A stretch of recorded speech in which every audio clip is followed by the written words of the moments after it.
over. So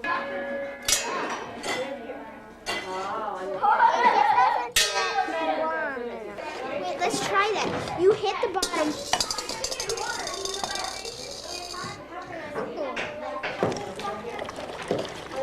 It vibrates again.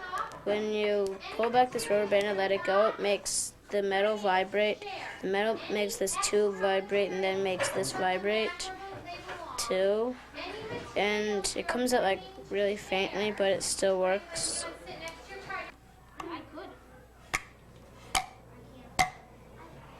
I can see it. Way back here. what are you seeing? I can see it. It's going like it's vibrating. What's vibrating? Like the poles across. Especially this one. Yeah. You could really feel it. Yeah.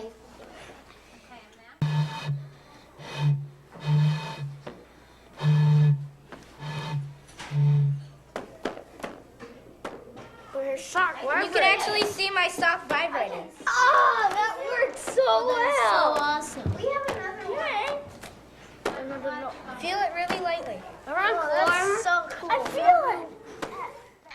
The hammer, Is that life size? anvil, and then the stirrup.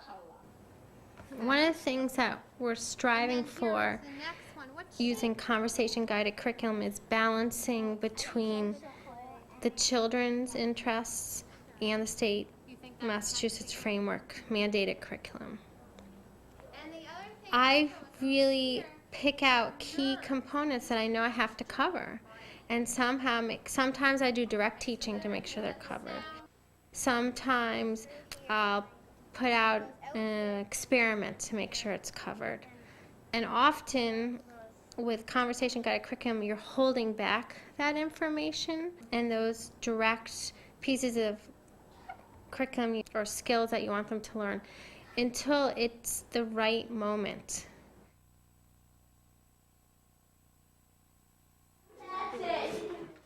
And in conversation guided curriculum, we try to, as much as possible, use different modalities or different ways of learning. And you need to come at it from a lot of different ways, like writing, reading, thinking, scientific experiments, whatever it is, but bringing in all those modalities so that you give them depth to what they're doing. In each ear are 3 fluid-filled semicircle canals. Heard of them?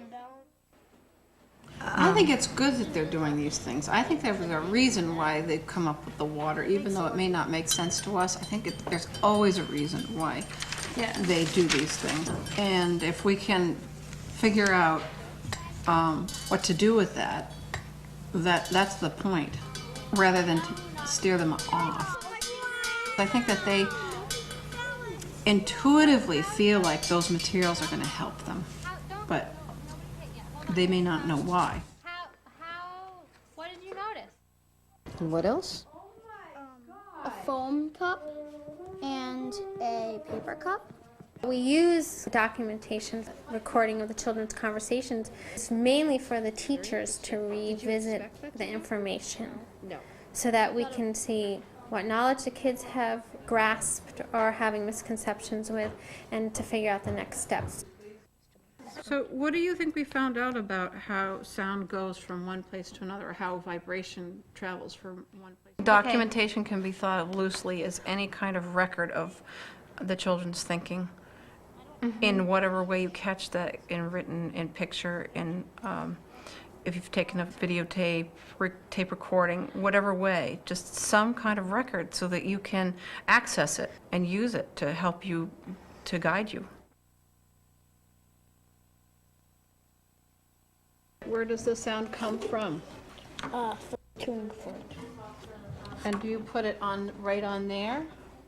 It's perhaps the questions that propel anyone to want to learn more than the answers. The answers are kind of dead-ended. There you are, you've had it, that's it. So I feel like putting the emphasis on asking the questions is perhaps more important than any answer could be. What did we find out? That you could see the vibration, and And you can also feel it. Cool.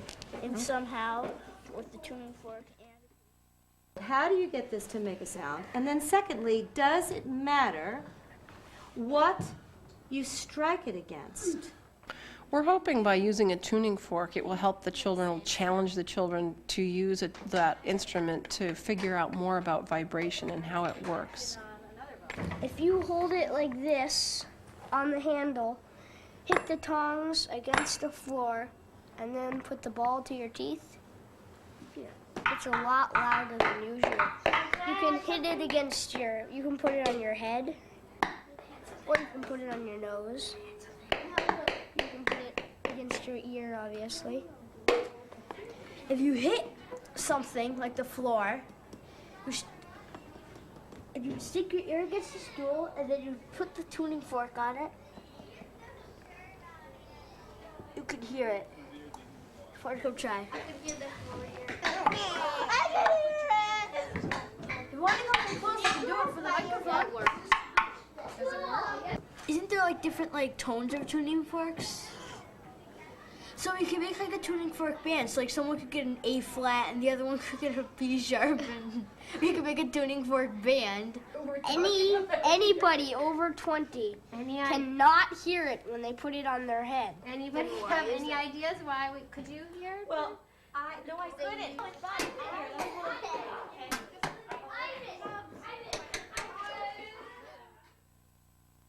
And she had also brought up the fact of maybe making,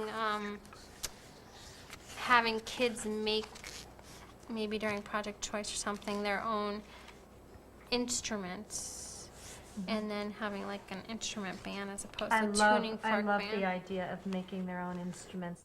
I say this is not part of the scientific method, but scientists often Even though the children have hinted to us they would really like to make a band, we've been noticing that they don't know too much about how to make their instruments or their experiments be louder or softer or change in some kind of way. And we think the scientific method will help them understand how to do that better.